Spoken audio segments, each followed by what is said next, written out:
Yes, students, today we are starting the introduction of excretory system, or you can say elimination of nitrogenous waste products from the body. And you know that animals accumulate substances like urea, uric acid, ammonia, carbon dioxide, excess water, some ions like sodium ion, potassium ion, chloride ion, phosphate and sulfate. These are the nitrogenous waste products. Especially the chief nitrogenous waste products are ammonia, urea and uric acid. Now, these products are found within our body by the metabolic reactions, or you can say either by the metabolic products or by the excess ingestion, सो जो nitrogenous waste product हमारी body में बन रहे हैं ammonia, urea, uric acid, these are the nitrogenous wastes, and the process of removal of these nitrogenous wastes from the body is called excretion. Clear? So the topic is the excretory system. As you know that this is our introduction part. So first I would like to introduce few terms. For example, that homeostasis means, as the name indicate, homeos means steady state. The maintenance of steady state is called homeostasis. एक NEET का question यहाँ से आपको मिलता है. जो homeostasis word है वो देने वाले साइंटिस्ट थे Walter B Cannon, WALTER, Walter and B and Cannon CANNON. तो scientist name is the Walter B Cannon. The scientist name is the Walter B Cannon, 1929. Homeostasis बहुत इंपॉर्टेंट होती है. होम्योस्टेसिस का मतलब हो गया जो हमारी सेल होती है उसके अंदर जो हमारी सेल का केमिकल कॉन्स्टिट्यूशन होता है वो कांस्टेंट बना रहे, स्टेडी स्टेट में बना रहे, ताकि सारी मेटाबॉलिक रिएक्शंस जो लाइफ के लिए ज़रूरी है वो सेल के अंदर परफॉर्म होती रहें. Now this steady state, the maintenance of this steady state is known as homeostasis. चलिए आपको पता लग गया कि होम्योस्टेसिस ज़रूरी होती है. अब होम्योस्टेसिस ज़रूरी है तो वो कैसे अपने आप को मेंटेन करता है. अब सवाल ये उठता है, सबसे पहले आपने होम्योस्टेसिस वर्ड को जान लिया. अब होम्योस्टेसिस मेंटेन कैसे होती है? It maintain by osmo regulation.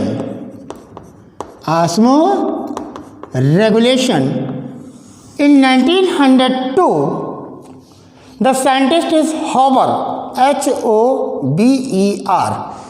Haber नाम के साइंटिस्ट ने इस ऑस्मो रेगुलेशन वर्ड को दिया, जिसमें बताया कि it is the maintenance of salt and water amount in the body के अंदर ऑस्मोसिस प्रोसेस के द्वारा, यानी मतलब the osmosis process which is depend upon the semi permeable membrane, selective permeable membrane, to maintain the salt and water balance within the body is called osmoregulation, and the term osmoregulation is introduced by the scientist I have already told, Hober, HOBER, in 1902. Now, on the basis of this osmoregulation, which is very essential for homeostasis, for maintaining of steady state of the body, this organism are of two type. इस osmoregulation के से दो तरीके के organism पढ़ने के बच्चों को मिलेंगे. पहले आप जानेंगे एक osmo conformer, and number second is the osmo regulator. दो तरीके के ऑर्गेनिज्म हैं इस दुनिया में, osmo conformer and osmo regulators. conformer are those which are not able to maintain the constant environment, or you can say which are not able to maintain the osmolarity of their body fluid. They can change their osmolarity of their body fluid according to their surrounding fluid osmolarity. क्या मतलब हुआ बच्चों? ऐसे organism जो अपनी body में अपनी osmolarity को ना मेंटेन कर पाए, अपनी बॉडी के अंदर उसको कांस्टेंट ना रख पाए, बल्कि वो जिस सराउंडिंग मीडियम में है, जो भी उनके सराउंडिंग फ्लूइड है, उस सराउंडिंग फ्लूइड्स के आधार पर वो अपनी बॉडी को चेंज कर लें, अपनी बॉडी की ऑस्मोलरिटी चेंज कर लें, such type of the organism are known as osmo conformer. But don't worry, we are osmo regulator. Mammals are osmoregulator. Now, for example, that's all the invertebrates and one vertebrates, only one vertebrates.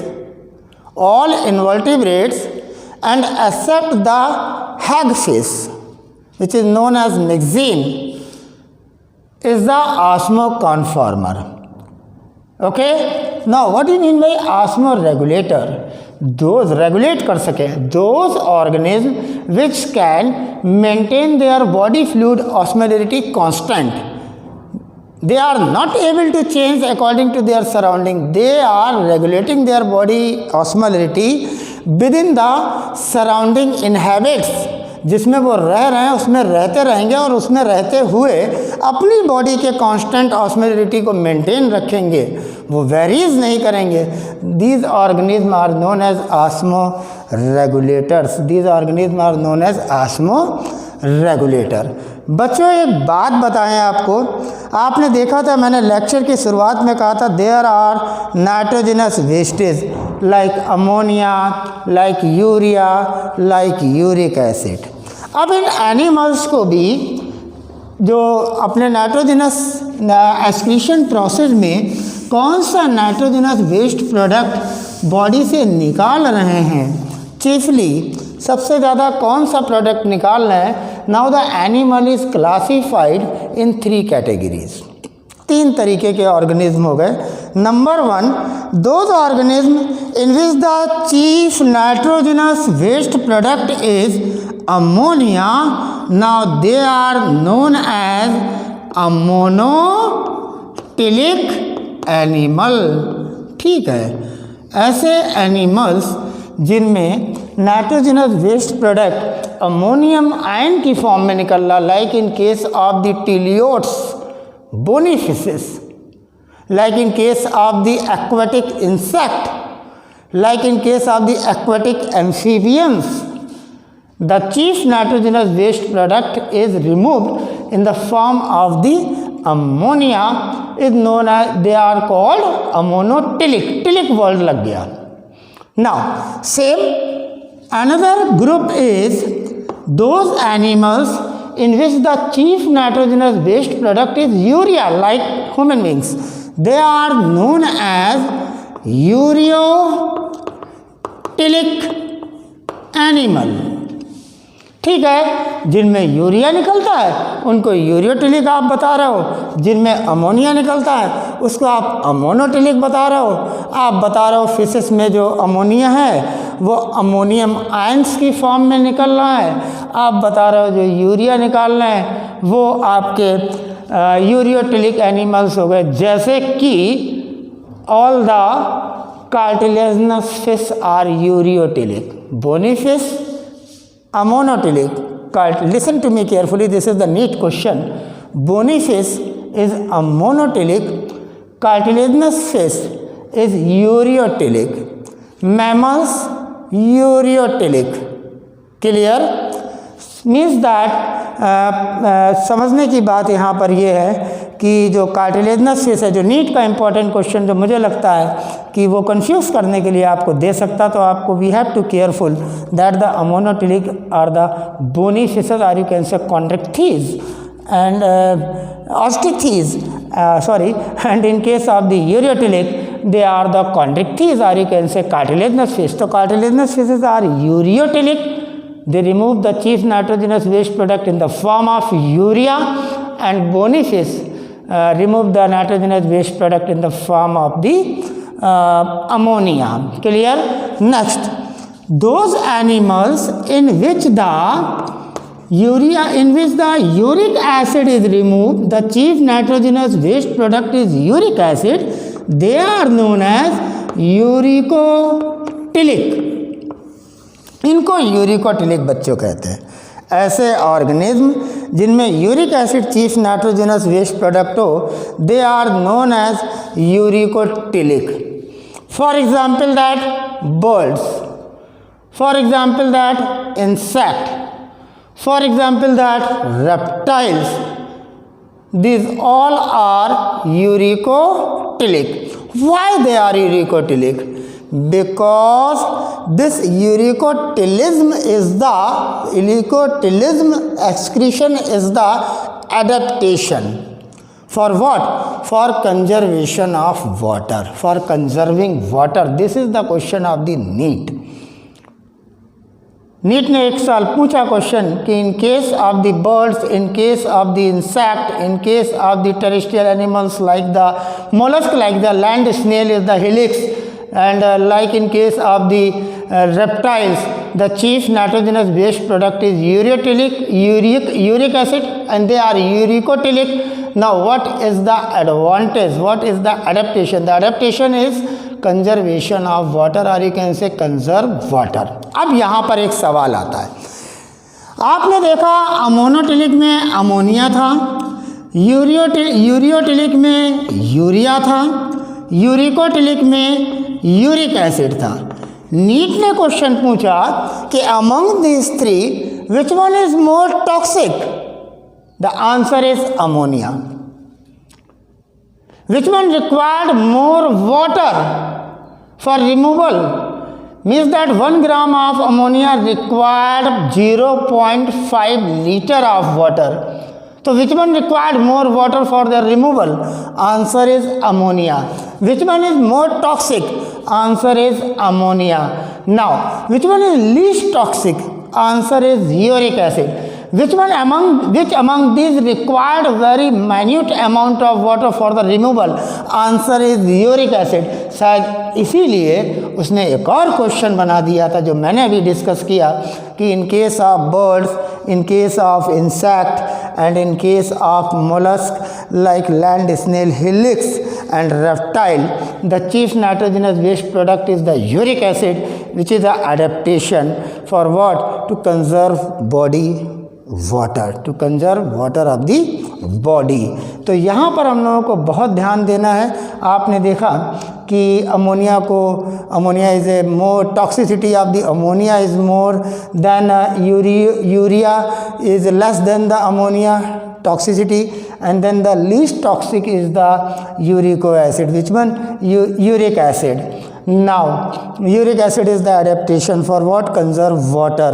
ये बहुत ध्यान देने की ज़रूरत है. आगे चलता हूँ, बात करता हूँ आपके ह्यूमन एक्सक्रीटरी सिस्टम की. यहाँ से एक क्वेश्चन बनता है कि human excretory system is consist of what number of organs? The answer is 6. Question सुनिएगा, मैंने कहा what number of organ, how many number of organs are involve in human excretory system? The answer is 6. 1 pair ऑफ kidney, 1 pair ऑफ ureter, 2 to 4, and a single urinary bladder and urethra. So answer is the 6. सारे मैं NEET के question के base पे ही इस lesson को introductory को लूँगा ताकि आपको इसमें से क्वेश्चन मिलता जाए. आपने अभी तक नीट के इम्पोर्टेंट 4, 5, 6 क्वेश्चन देख लिए हैं. नाउ आगे चलता हूँ, बात करता हूँ मेन एक्सक्रीटरी ऑर्गन किडनी की. A pair of kidney which is bean shaped and its length is about 10 to 12 centimeter and breadth is about 5 to 7 centimeter and thickness is about 2 to 3 centimeter. A bean shaped organ, a pair of kidney bean shaped in structure. The length is 10 to 12 centimeter, breadth is 5 to 7 centimeter, and thickness is 2 to 3 centimeter, and they are present in the abdominal cavity. They are present in the abdominal cavity and attached to the dorsal side of the body. Attached to the dorsal side of the body. Each kidney is one on either side of vertebral column. Clear? At the level between thoracic last vertebrae, that is 12th, and lumbar 3rd vertebra. This is the position. thoracic 12th vertebra and lumbar 3rd vertebra के बीच में kidney है.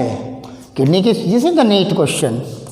What is the exact location और position of kidney? The answer is it is situated in between the last thoracic vertebra and 3rd lumbar vertebra. This is the neat question. Now the weight of the kidney is 120 to 170 gram. This is the neat question.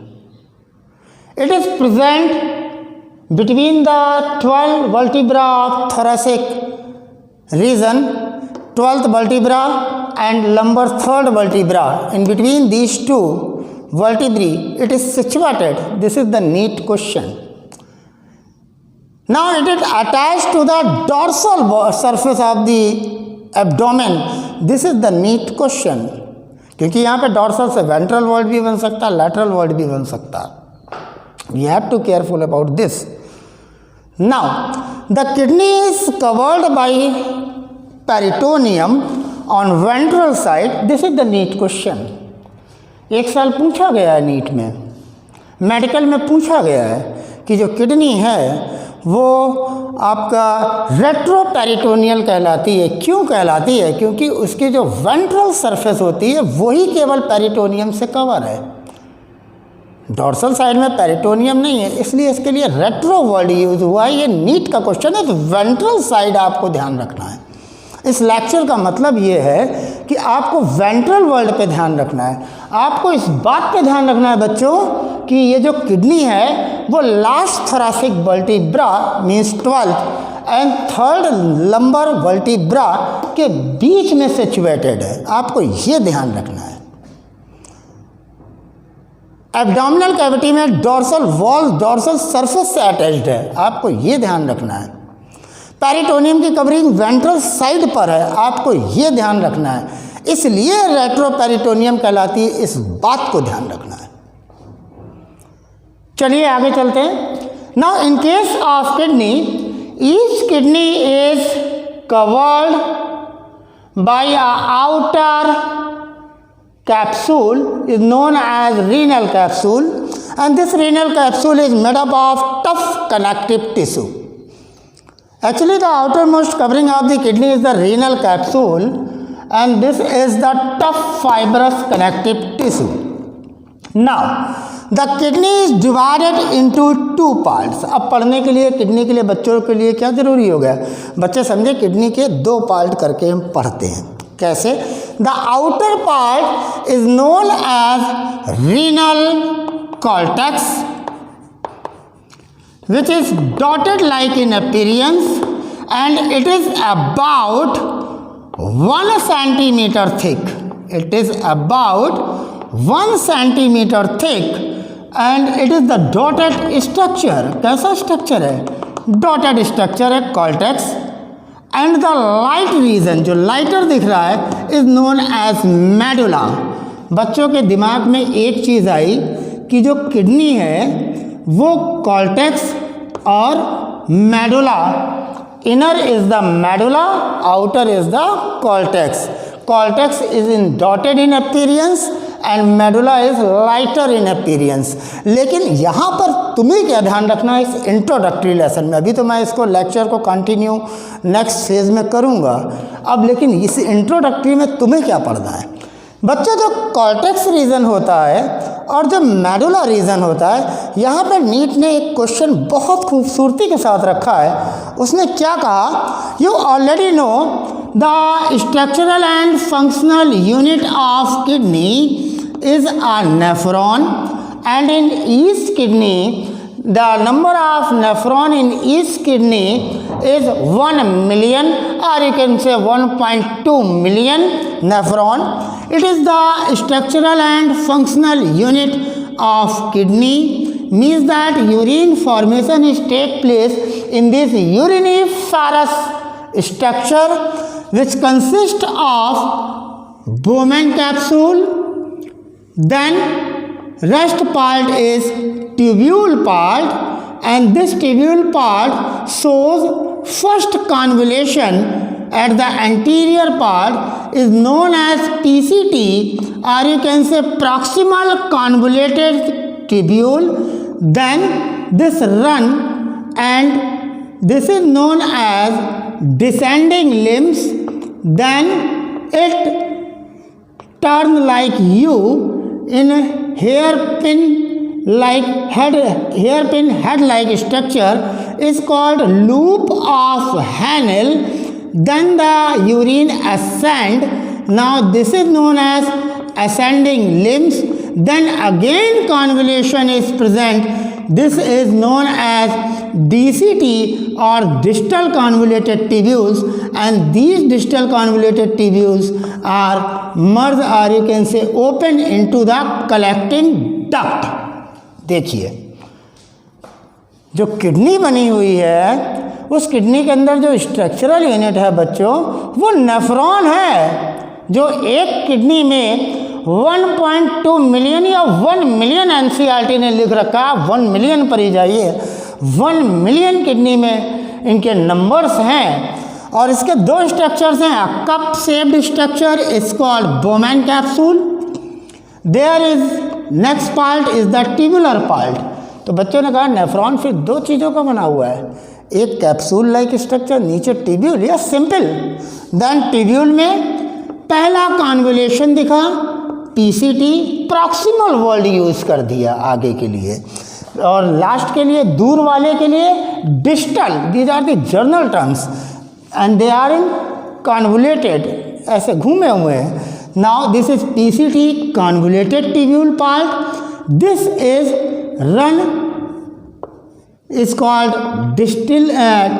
descending limbs. Then this U-shaped structure is called loop of Henle. Now this where the urine is ascent is called where the filtrate is ascent. Then this is known as ascending limbs.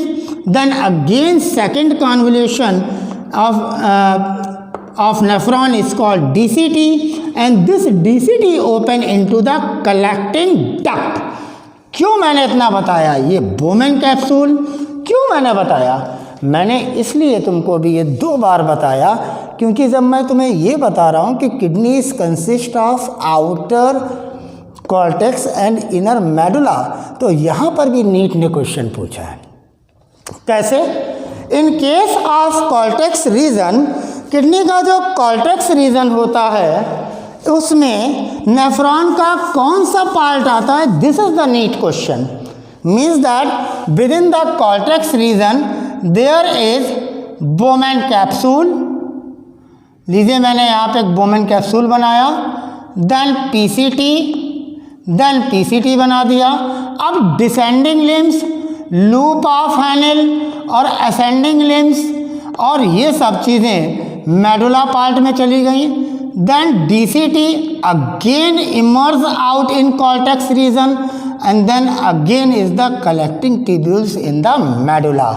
कहने का क्या मतलब हुआ कि जो cortex reason है kidney का, उसमें Bowman capsule, then PCT and DCT आते हैं। यानी मतलब आप कह सकते हैं with in the cortex region Malpighian corpuscles, अभी मैं आगे बताऊंगा, मैंने स्ट्रक्चर बनाया। Malpighian corpuscles are you can say renal corpuscles. एक इटालियन साइंटिस्ट थे मार्सिलो मेल्फिगनी, जिनके नाम पर इस कप लाइक स्ट्रक्चर को कह दिया गया मैल्फिगन कॉर्पसेस और यू कैन से रीनल कॉर्पसेल। अभी आगे बताऊंगा जो बना होगा ग्लोमेरुलर टफ्ट ऑफ कैपिलरीज से मिलकर। Then so in case of cortex region is the Bowman funnel shaped cup like structure Bowman capsule, then PCT and DCT। PCT DCT Bowman capsule cortex region में आते हैं और rest part of the nephron in the medulla। This is the neat question। अगर आप introduction पढ़ रहे हैं तो आप किडनी में ये पढ़िए कि बाहर कॉर्टेक्स है region, outer region is the cortex, inner region is the medulla. Outer region is the cortex, inner region is the medulla. Dotted in appearance is the cortex, which is 1 centimeter in size. Now the lighter region is the medulla. Now kidney, the structural and functional unit is nephron, and nephron, Bowman capsule, PCT and DCT. Bowman capsule, PCT proximal convoluted tubule and DCT distal convolution tubules, they are present in the cortex region, and rest part of the nephron means that descending limbs, loop of anal, ascending limbs, they are merged or you can say present in the medulla part। This is the neat question। Then again neat question। NEET ने 1 साल का question पूछा, उसने पूछा which of the following is not a part of nephron. तो nephron is consist of Bowman capsule, PCT, descending limb, loop of Henle, ascending limbs and then distal convoluted tubules, but collecting tubules are not the part of the nephron. वो nephron का part नहीं है, उसमें तो बहुत सारे nephron के DCT आकर ओपन होते हैं, वो तो कलेक्ट करती है सारे नेफ्रॉन्स को। क्लियर बात हुई?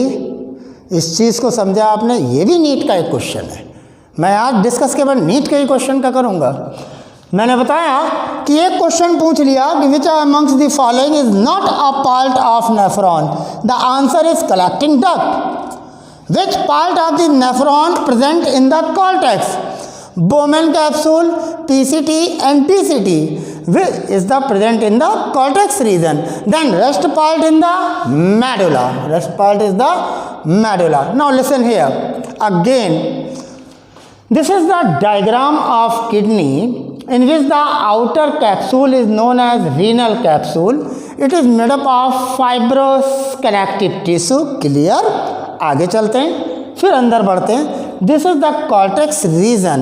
Now there is some region of the cortex which is extending in between the medullary pyramids. These are the medullary pyramids.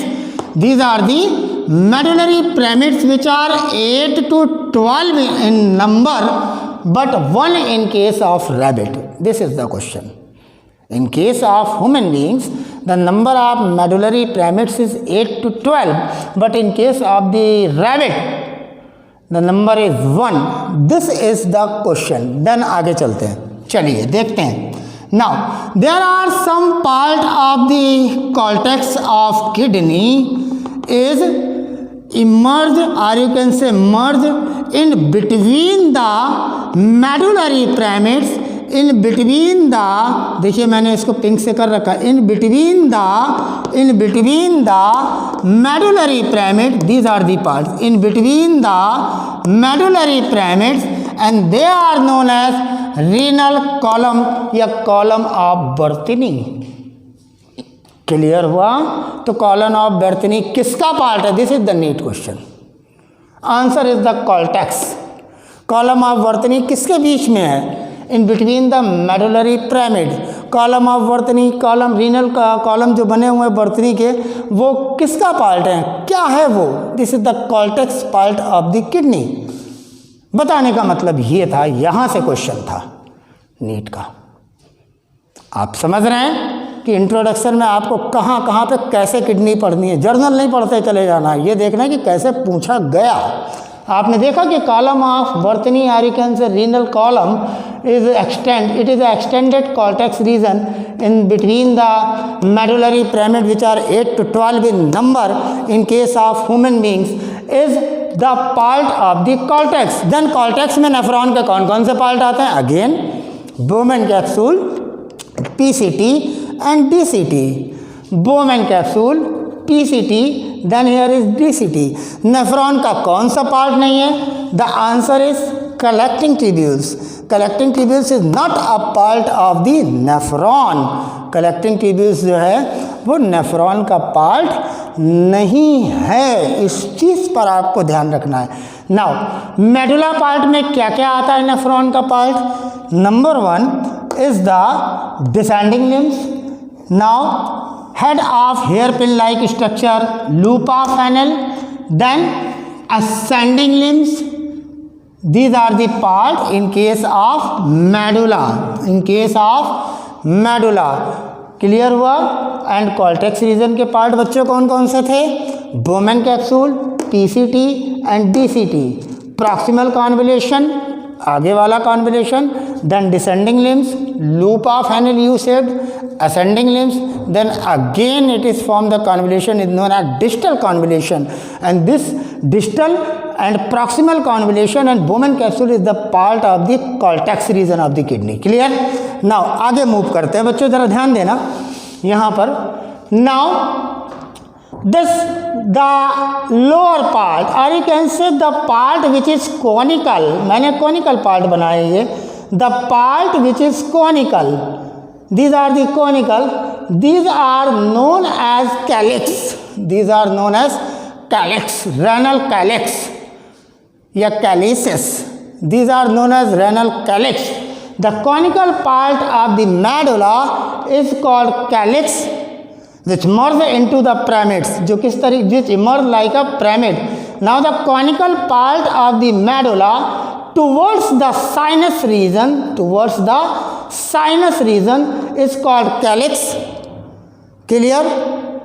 Means that जो छोटा वाला पार्ट होगा उसको माइनर कैलिक्स बोल देंगे, बड़ा वाला पार्ट आगे और जब बढ़ेंगे तो मेजर हो जाएगा साइज में, मेजर कैलिक्स कहलाएगा। Nine, this region is called renal pelvis. This all region is called renal pelvis. These are the calyx, these are the calyx, these are the calyx, and this part is called renal pelvis. Renal pelvis. Now this renal pelvis, this region, renal pelvis extend towards the concavity of the kidney. This is the concavity of the kidney. The lateral side shows the convexity of the kidney. अब फिर एक question आ गया कि जो inner side है जहाँ पर renal pelvis है वो किधर एक्सटेंड कर रहा है? वो एक्सटेंड कर रहा है कॉन्केविटी की तरफ। और कॉन्केविटी पे है क्या? एक लॉन्गिट्यूडिनल पोर बना हुआ है। उस लॉन्गिट्यूडिनल पोर को कहते हैं हिलस। क्या कहते हैं? हिलस या हिलम। क्या वर्ड यूज़ करते हैं? हिलस या हिलम। क्लियर हुआ? Now this renal pelvis, this is known as concavity, which is known as concavity.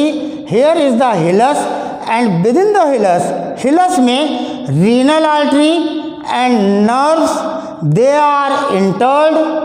renal artery and nerves, listen to me carefully, यहाँ पे नीट का क्वेश्चन है। जो कॉन्केविटी है किडनी की, ये वाला हिस्सा जो आपको दिख रहा है मैं बता रहा हूँ, द कॉन्केविटी, वहाँ पे इंटर क्या करता? This is the NEET question, listen. renal artery and nerves enters through the hilus, longitudinally placed. This is the important point. Hilus is longitudinally. Now renal artery and nerves enter inside the through the hilus, and ureter and renal veins comes out from the hilus. You got it my point? आपने देखा कि kidney का जो concavity है उसको hills पढ़ाया जा रहा है, और उस हिलस में रीनल आर्टरी और नर्व्स मर्ज हो रही हैं, अंदर जा रही हैं, इंटर हो रही हैं, और रीनल वेन और यूरेटर ये एक्सटेंड होके बाहर आ रहे हैं। क्लियर हो गया? आगे चलें। नाउ लिसन, क्या क्या ज़रूरी हम लोगों ने पढ़ा इस किडनी में? हम लोगों ने देखा कि किडनी की outermost capsule is the fibrous tough connective tissue. पहला पॉइंट। किडनी के बाहर वाला पार्ट कॉर्टेक्स रीजन। कॉर्टेक्स के लिए इम्पॉर्टेंट बोमेन कैप्सूल नेफ्रॉन का part, PCT, DCT cortex region में आते हैं। असेंडिंग लिम्स, डिसेंडिंग लिम्स, तो पीसीटी के नीचे है डिसेंडिंग लिम्स क्योंकि नीचे ले जा रहा filtrate, then loop of Henle, then ascending limbs filtrate ऊपर चढ़ रहा है। These are the part present in the medulla. तो फिर यूरिन कैसे निकला, यूरिन कैसे पहुंच रहा है, अभी ज़रा देखिएगा।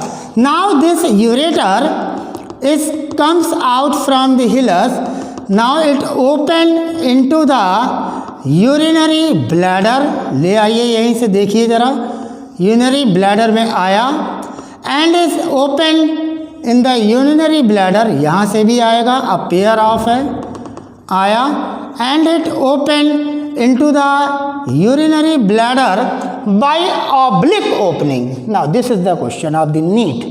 The opening of both the ureter left and right is the oblique opening. This is the NEET question. Then why this is oblique? To prevent the backflow of the urine. The oblique opening helps in prevention of chance of backflow of the urine, ये backflow नहीं होने देती urine को oblique openings. ये question है यहाँ पर कि जो यूरेटर्स निकल रहा है, हिलस से कम्स आउट हो रहा है, a pair of ureter, a pair of kidney, a single urinary bladder, तो वो जो हिलस है उसकी ओपनिंग बच्चों कैसी है, ऑब्लिक है, ताकि वो यूरिन के बैकफ्लो को रोक सके। This is the question of the NEET. Now these oblique openings, these ureters open into a single bag-like structure is called urinary bladder, and this urinary bladder is covered by two covering, outer covering and inner covering. Listen to me carefully. Now the outer covering and inner covering. The outer covering is consist of detrusor muscles. Outer covering is made up of detrusor muscles which are involuntary muscles. Clear? यहाँ पर एक question है कि जो urinary bladder है, जहाँ पे urine storage होगी टेम्परेरी, उसकी जो आउटर मेम्ब्रेन है उसमें डिट्रूसर मसल्स पाई जा रही हैं, जो कि कैसी हैं, इनवॉलेंट्री हैं। कैसी हैं, इनवॉलेंट्री हैं। तो फिर इनर वाली लेयर क्या है, इनर वाली लेयर कहलाती है the inner layer of the urinary bladder is known as urothelium, commonly known as urothelium और ट्रांसीजनल एपिथीलियम। अब बोल्ड आया, जिस समय आप टिश्यू लेसन पढ़ेंगे आपको पता लगेगा कि in case of the urinary bladder the tissue is the ट्रांसीजनल epithelium. ट्रांसीजनल epithelium क्यों वर्ड दिया गया, क्योंकि इसकी एक प्रॉपर्टी है डिस्टेंशन की, ये यूरिन को इकट्ठा करता रहेगा, यूरिनरी ब्लैडर एक्सटेंड करता रहेगा, फैलता रहेगा और यूरिन को स्टोरेज करता रहेगा। क्लियर हुई? जब यूरिनरी ब्लैडर भर जाएगा तब फिर सिग्नल्स आएंगे, तब यूरिन रिलीज होगी, जो हम आपको आगे के लेक्चर्स में बताएंगे मिक्सचुरेशन में। क्लियर बात हुई? Now micturition means that student passing of urine. अभी हम रूट भी देखेंगे यूरिन कैसे पास आउट होती है, पहले पूरा ट्रैक समझा दें। Now the outer most layer बच्चों कहलाती है डिट्रूसर मसल्स की बनी होती है, जो इनवॉलेंट्री होती है। इनर लेयर जो होती है बच्चों ट्रांसीजनल एपिथीलियम होता है। ये नीट का क्वेश्चन है, जिसके कारण ये एक्सटेंड करता है, यूरिन को स्टोर करता है। ये क्वेश्चन है यहाँ पे, transitional epithelium is the question, लेकिन इनर वॉल है। आउटर तो डिट्रूसर, मैं इतनी देर से बोल रहा हूँ, detrusor muscles, DETRUSOR, detrusor muscles बोल रहा हूँ। Inner layer is the transition, this is the NEET question. Now again this urinary bladder is open, okay, open होगा, तो ये ओपन भी होगा तो इसके लिए दो स्पिनिक्टर्स होंगे. There are two sphincters which control the opening of urinary bladder and these two are circular muscles. What type of muscles? Are they oblique? Are they radial?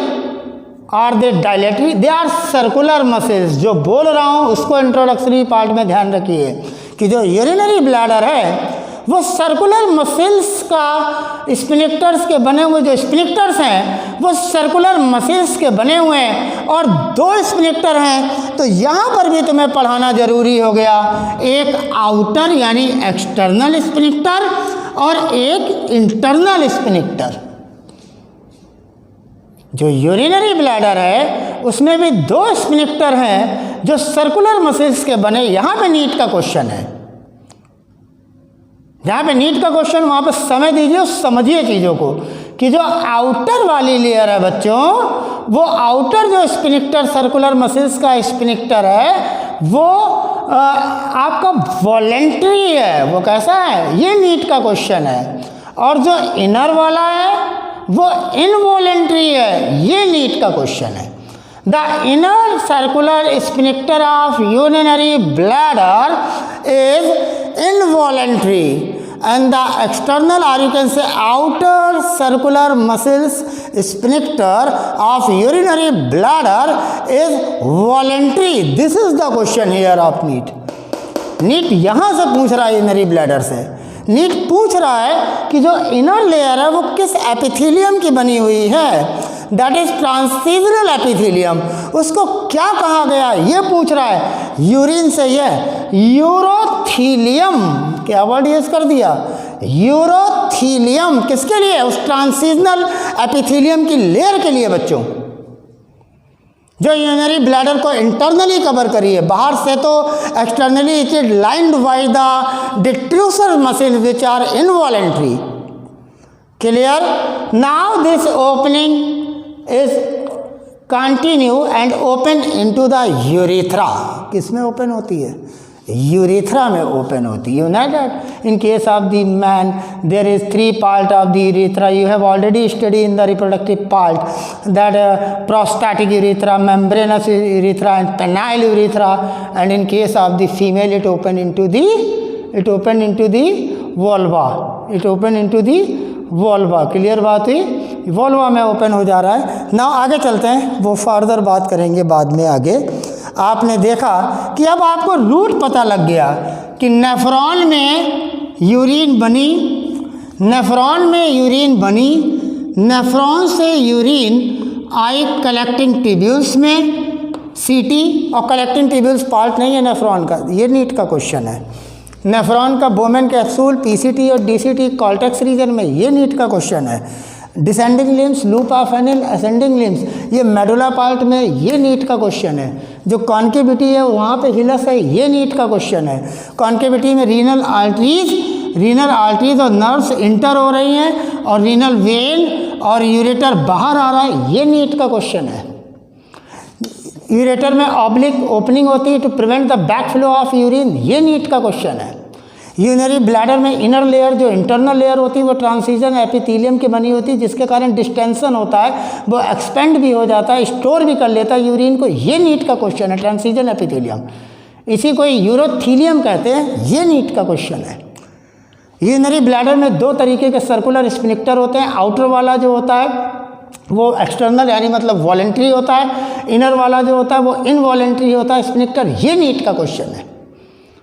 Now अब रूट देखेंगे कि अगर यूरिन बन रही है, आप बता रहे हो the structural and functional unit of the kidney and each kidney has 1 million nephron, which these nephron is responsible for formation of urine. That's why they are known as uriniferous tubules, which consist of Bowman capsule and tubule part. Later we will discuss in the lecture. Now, what is the root? Nephron.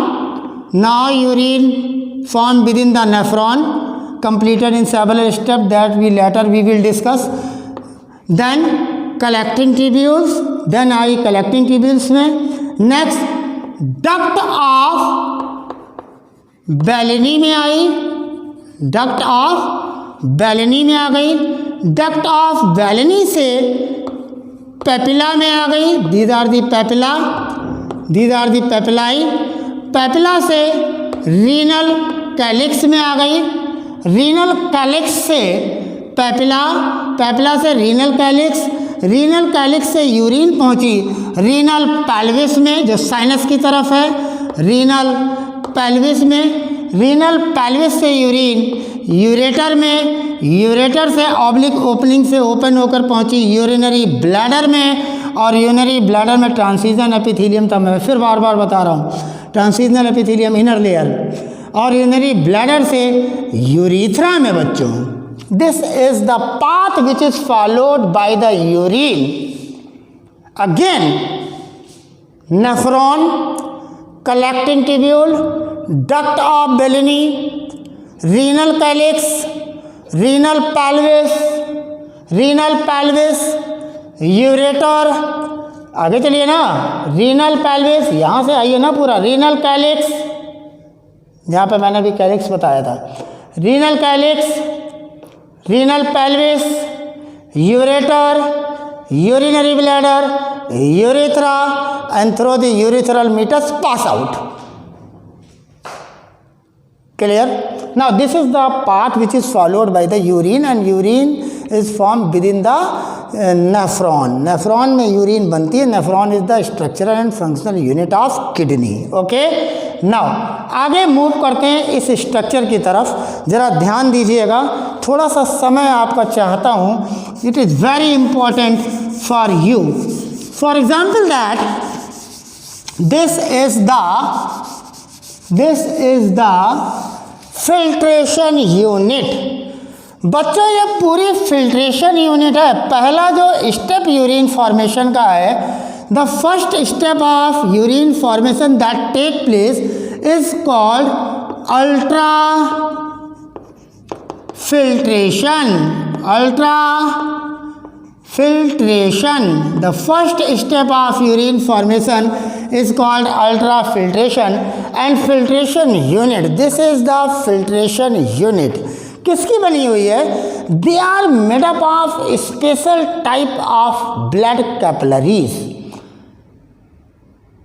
These are elasmosing blood capillaries. मैंने word use किया elasmosing.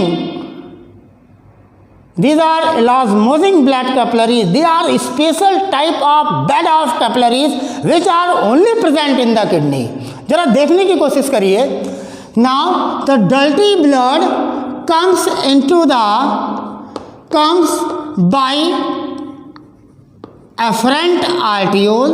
This is the afferent arterioles जो ला रहा है nephron की तरफ. Clear हुई? आपने देखा इस फर्दर ब्रांचेस इनटू कैपिलरीज. ये छोटे छोटे कैपिलरीज, मैंने तो यहाँ 3 दिखाई है. Number of capillaries are there. Now this interconnected elasmosing capillaries. Now the blood move from afferent arteriole to efferent arteriole. afferent से अंदर आया, यहाँ पे जो भी फिल्टर होना होगा वो फिल्टर होगा, जो नहीं फिल्टर होना होगा वो वापस लौट जाएगा. और किसके थ्रू लौटेगा? इफरेंट आर्टियोल के, जिसका डायमीटर कम इफरेंट, जिसका डायमीटर ज़्यादा एफरेंट. सबसे पहला नीट का क्वेश्चन, वुमेन कैप्सूल की तरफ कौन ला रहा है? एफरेंट. कौन ले जा रहा है? इफरेंट. इफरेंट माने दूर होते हैं, जैसे मैंने इफरेंट नेफ्रॉन आपको पढ़ाया था, एफरेंट सेंसरी बताया था, जो सेंट्रल नर्वस सिस्टम के लिए लाता है, नर्वस वाले पार्ट में. ठीक उन्हीं वर्ड्स का यूज़ करिए आप यहाँ पर समझदारी के साथ. लेकिन ध्यान रखिए, जो एफरेंट है उसका जो लूमेन है वो वाइडर है, जो इफरेंट है उसका लूमेन जो है नैरो है बच्चों.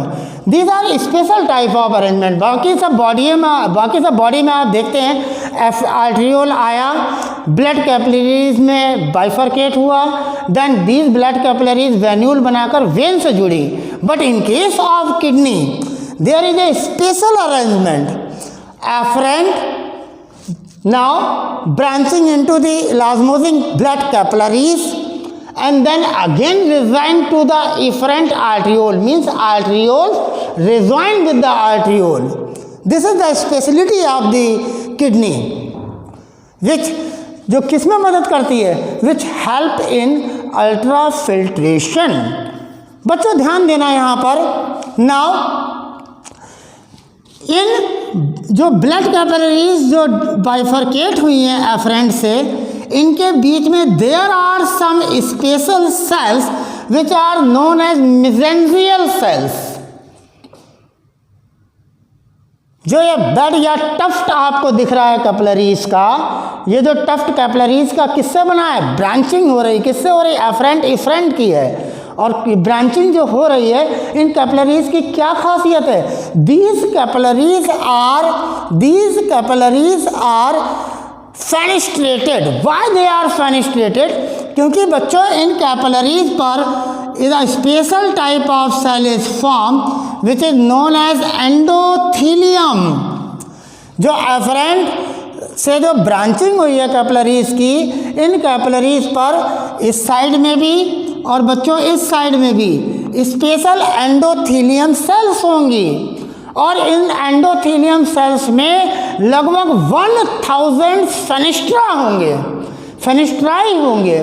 फेनिस्ट्राई मीन्स पोर्स होंगे।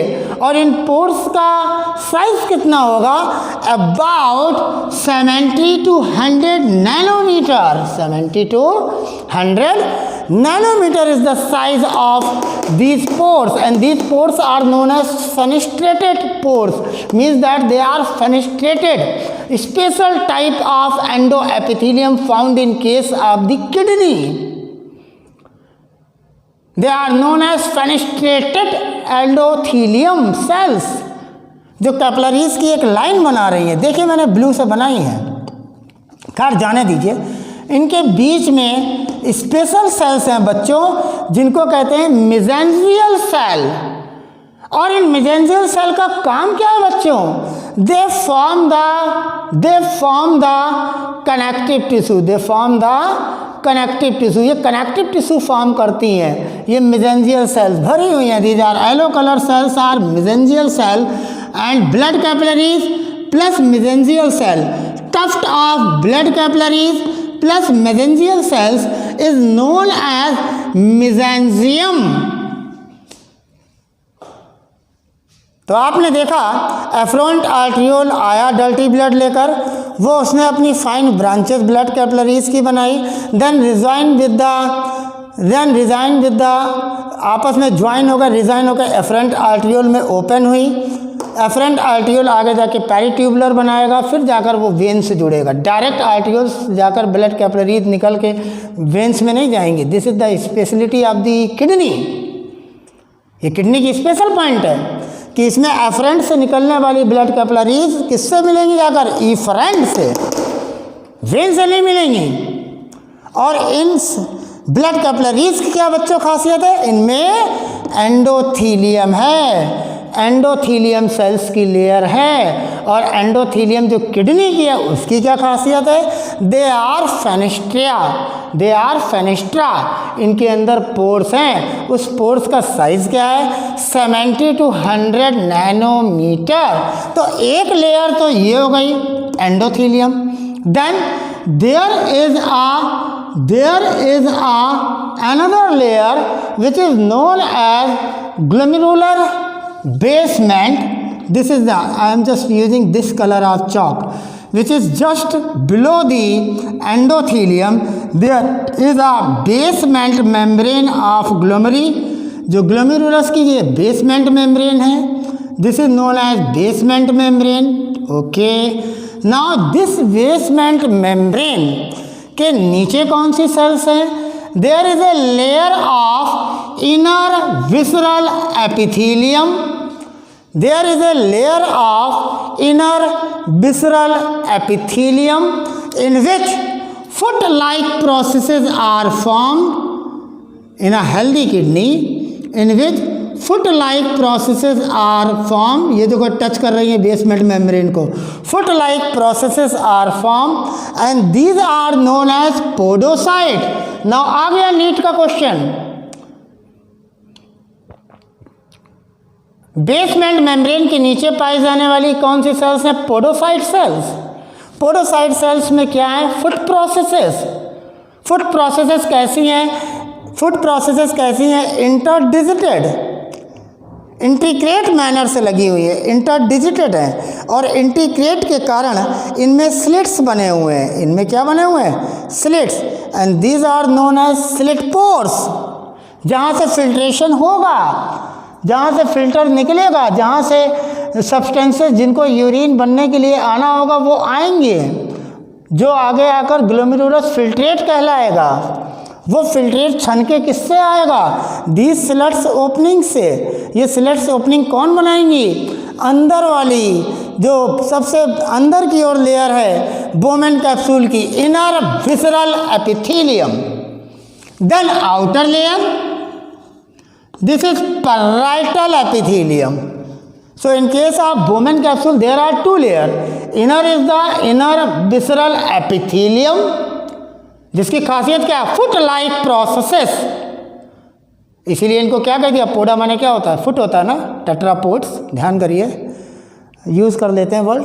तो पोडा, तो these are known as podocytes, और इनकी खासियत क्या है, बेसमेंट मेम्ब्रेन के पास हैं तो, लेकिन ये जो दो अलग अलग, एक ये एपिथेलियल इनर विसरल एपिथेलियम है, एक मेरा ये इनर विसरल एपिथेलियम है। लेट्स सी, एक इनर एपिथेलियम ये है, एक inner visceral epithelium Bowman capsule के अंदर वाली लेयर ये है। Now these are interdigitated.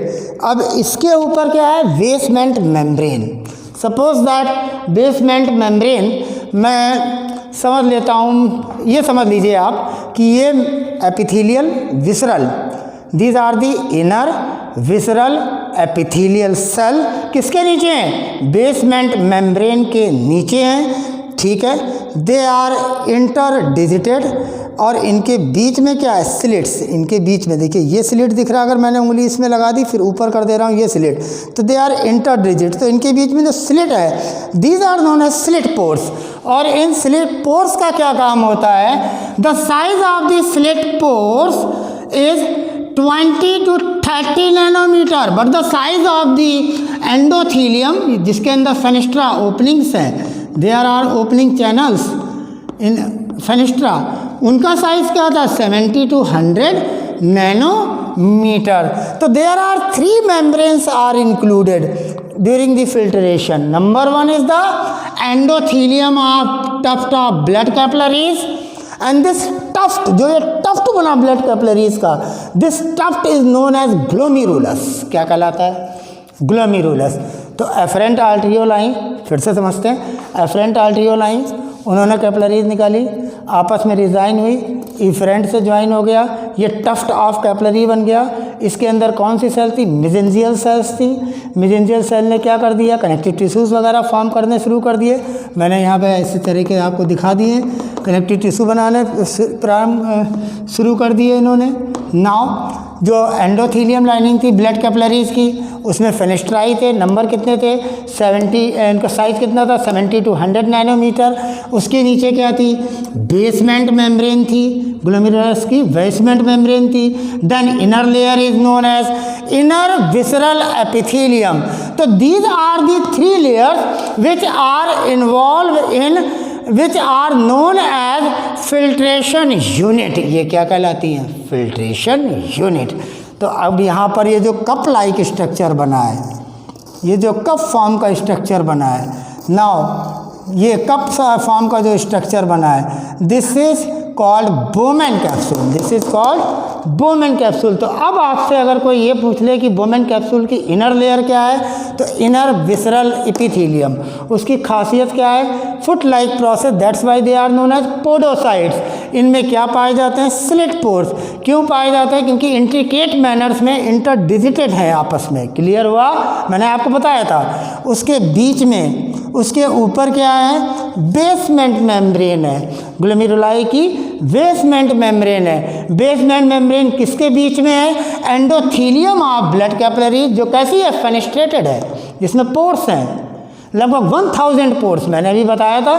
तो endothelium of blood capillaries, basement membrane and inner visceral epithelium, these three together form the filtration unit, and this is called the first step of the urine formation is take place by these three filtration membrane is called ultrafiltration.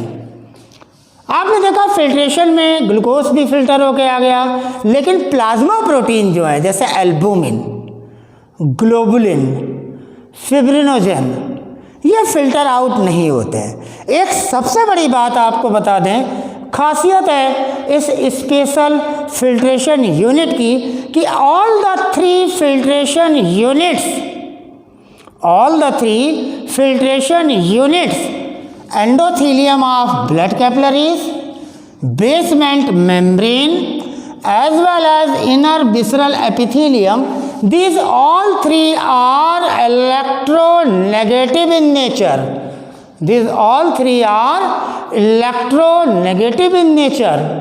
You know why? Because there are glycoproteins.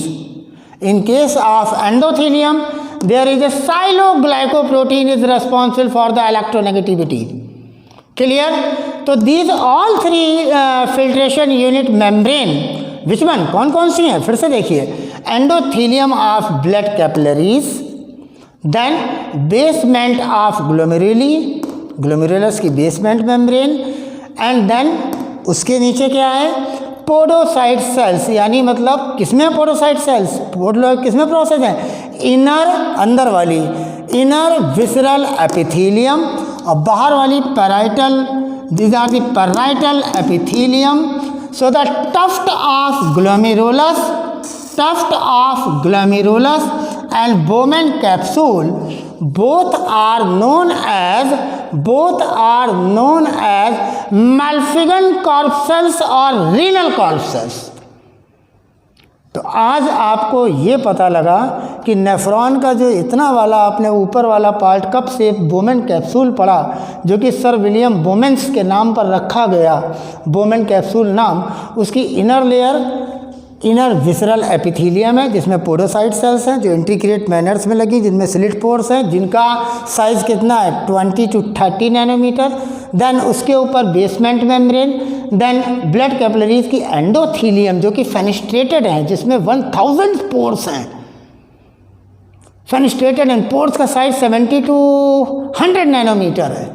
ये तीनों मिलकर filtration unit membrane का काम करती हैं। ये NEET का important question था, name the membranes which are involve in ultra filtration. Okay, now again Bowman corpuscles क्या है। अब अगर कोई कह दे नेफ्रॉन के कितने पार्ट है, तो नेफ्रॉन के 2 पार्ट है, एक आपका मैल्फिगन कॉर्पसेल्स जिसका दूसरा नाम रीनल कॉर्पसेल्स, आगे मैं बताऊंगा नेक्स्ट लेक्चर में, रीनल कॉर्पसेल्स और मैल्फिगन कॉर्पसेल्स। अब ये है क्या? It is the tuft of blood capillaries which is known as glomerulus. Tuft of blood capillaries किससे ब्रांचिंग हुई है? एफरेंट आर्टियोल से, एंड एफरेंट आर्टियोल इन्होंने bed of tuft of capillaries बनाया जिसको कहा glomerulus, and then a funnel shaped structure, double walled funnel shaped structure. Why double walled? Inner layer is inner visceral epithelium, that is podocytes, जिसमें slits opening बनेंगी जहाँ से filter निकलेगा, size होगा 20 to 30 nanometre, and the outer is the parietal. Okay, तो double membranous cup like structure Bowman capsule, both are joined together to form the Malpighian corpuscles or renal corpuscles, and the second part is the tubule part, which consists of PCT, descending limbs, loop of Fennel, ascending limbs, DCT. मैंने पहले बताया था collecting tubules are the not the part of the nephron. And the part which is present in the cortex region, yes, of course, Malpighian corpuscles, PCT and DCT. And which part of the tubule is present in case of the cortex? PCT and DCT answer. ऐसे भी NEET question पूछेगा, क्योंकि tubules के part क्या है? PCT, descending limbs, loop of Fennel, ascending limbs and DCT। तो which part of the tubule present in the cortex region of the kidney? Answer is PCT and DCT। Proximal convoluted tubule जो मैंने यहाँ बनाया था, descending limbs, loop of anal, ascending limbs, then DCT. This is PTC, this is the capsule. So capsule, or you can say Malpighian corpuscles, which consist of tuft of capillaries, which is known as glomerulus, and double walls funnel shaped structure Bowman is called Malpighian corpuscles or renal corpuscles, and the second part of the nephron is called tubule. So within the tubule there are two convolutions. Near the Bowman capsule, neck region is the PCT, proximal convoluted tubule, and the part which is away from the neck region, or you can say funnel shaped Bowman capsule, is the DCT, is the distal convoluted tubules. Both बच्चों PCT और DCT tubule के part हैं, और दोनों कहाँ हैं? Cortex region में। Bowman capsule कहाँ है? कॉर्टेक्स रीजन में। और दूसरे वर्ड में अगर टफ्ट ऑफ कैपिलरीज को भी बोमेन कैप्सूल के साथ जोड़ दें तो इसको कहते हैं मैल्फिगन कॉर्पसल्स या रीनल कॉर्पसल्स। तो दो ही पार्ट तो हुए नेफ्रॉन के। अब हम तुम्हें पढ़ा दें मैल्फिगन कॉर्पसल्स या रीनल कॉर्पसल्स या टिब्यूल, दूसरा पार्ट टिब्यूल। तो इन दोनों का बना हो गया नेफ्रॉन। तो फिर मैंने क्वेश्चन नीट का बनाया, मैंने कहा कि टिब्यूल का कौन सा पार्ट कॉर्टेक्स रीजन में है? The answer is PCT and DCT, क्योंकि वो टिब्यूल का पार्ट है। अब मैल्फिगन कॉर्पसल्स में क्या है? टफ्ट ऑफ कैपिलरीज, यही जो ब्लड लेकर आ रही एफरेंट और इफरेंट लेकर जा रही, इनकी जो टफ्ट है, उनका जो टफ्ट बना हुआ tuft of blood capillaries is known as glomerulus, and this is double walled Bowman capsule. और डबल वॉल्ड बोमेन कैप्सूल में inner layer inner visceral epithelium है। वर्ल्ड पे ध्यान दो, इनर विसरल एपिथेलियम जिसमें पोडोसाइट्स हैं, फुट लाइक प्रोसेस हैं जो आपस में इंटीग्रेट मैनर्स लगी हैं, जिसके कारण ओपनिंग्स बन रही हैं, स्लिट पोर बन रहे हैं जिनका साइज 20 to 30 नैनोमीटर है। जहाँ पर पहला स्टेप यूरिन फॉर्मेशन का होगा अल्ट्रा फिल्ट्रेशन, यानी मतलब ये कॉन्ट्रैक्ट होंगी, सब्सटेंसेस बाहर आएंगे, लेकिन प्लाज्मा प्रोटीन वाला जो पार्ट है, जैसे कि मैंने बताया था globulin, albumin and this fibrinogens, ये नहीं आते, they are large size. And secondly thing is that all the three endothelium, frustrated special endothelium cells of the blood capillaries, then is the basement membrane, and then is the inner visceral epithelium, or you can say podocyte layer cells. These three are electronegative, and we know that albumin is the electronegative. So negative repel each other. Clear बात हो गई?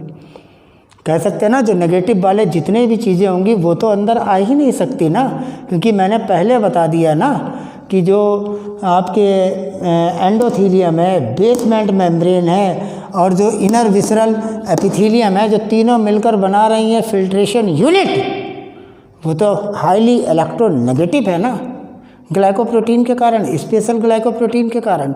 तो कैसे आ सकते हैं negatives substances अंदर? Clear हुआ?